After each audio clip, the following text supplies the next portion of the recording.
रामू एक साधारण किसान था जो अपने छोटे से गांव में रहता था। उसके पास कुछ ही बीघा जमीन थी जिससे वह अपने परिवार का गुजारा करता था। रामू की मेहनत और लगन गांव के बाकी किसानों के लिए एक मिसाल थी। भले ही उसके पास ज्यादा संसाधन न थे, लेकिन वह अपने खेतों की देखभाल पूरी निष्ठा और ईमानदारी से करता था। कठिनाइयों से भरा जीवन रामू का जीवन आसान नहीं था। मौसम की मार, महंगाई और कर्ज की चिंता हमेशा उसके सिर पर मंडराती रहती थी। उसकी छोटी सी जमीन पर उसे अपने परिवार की सारी जरूरतें पूरी करनी होती थीं। उसकी पत्नी, 2 छोटे बच्चे और बूढ़ी माँ थीं, जिनकी देखभाल की जिम्मेदारी रामू पर ही थी। हर साल जब फसल उगती तो रामू को उम्मीद होती कि इस बार फसल अच्छी होगी और वह अपने परिवार के लिए कुछ बेहतर कर पाएगा। लेकिन कभी बेमौसम बारिश तो कभी सूखा उसकी सारी मेहनत पर पानी फेर देता। फसलें या तो सूख जाती या फिर ज्यादा पानी से खराब हो जाती। इसके बावजूद रामू ने कभी हार नहीं मानी और हर साल एक नई उम्मीद के साथ खेत में काम करता रहा। रामू की मेहनत, रामू का दिन सूरज निकलने से पहले शुरू होता था। वह सुबह जल्दी उठता, अपने बैल को तैयार करता और खेत की तरफ निकल जाता। वह दिन भर खेत में काम करता, कभी फसल की सिंचाई करता, कभी जुताई करता तो कभी फसलों में खाद डालता। उसकी पत्नी भी उसका साथ देती, लेकिन गांव की सीमित सुविधाओं के कारण उनका काम बहुत मुश्किल हो जाता था। रामू को पता था कि अगर वह खेत की पूरी देखभाल नहीं करेगा तो उसका परिवार भूखा रह जाएगा। वह गांव के अन्य किसानों के साथ मिलकर भी खेती करता था और उनसे नई नई तकनीकों के बारे में जानने की कोशिश करता था। लेकिन उसके पास संसाधनों की कमी थी, जिससे वह उन तकनीकों को अपने खेत में पूरी तरह लागू नहीं कर पाता था। एक बार रामू के खेत में फसल अच्छी नहीं हुई।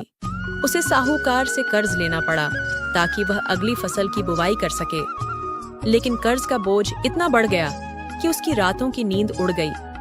साहूकार ने ऊंची ब्याज दर पर उसे कर्ज दिया था, जिसे चुकाने के लिए रामू को दिन रात मेहनत करनी पड़ती थी। रामू को कई बार लगा कि वह इस कर्ज के बोझ तले दब जाएगा, लेकिन उसने हार मानने से इनकार कर दिया। उसने सोचा कि अगर वह और मेहनत करेगा और कुछ नई तकनीकों को अपनाएगा तो वह इस मुश्किल से बाहर आ सकता है।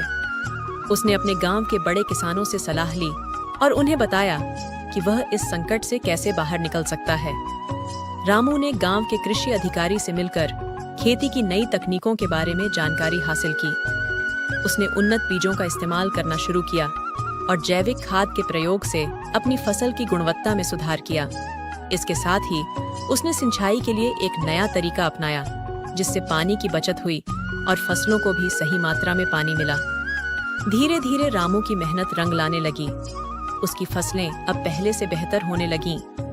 उसने अपनी फसल को बाजार में बेचा और अच्छा मुनाफा कमाया।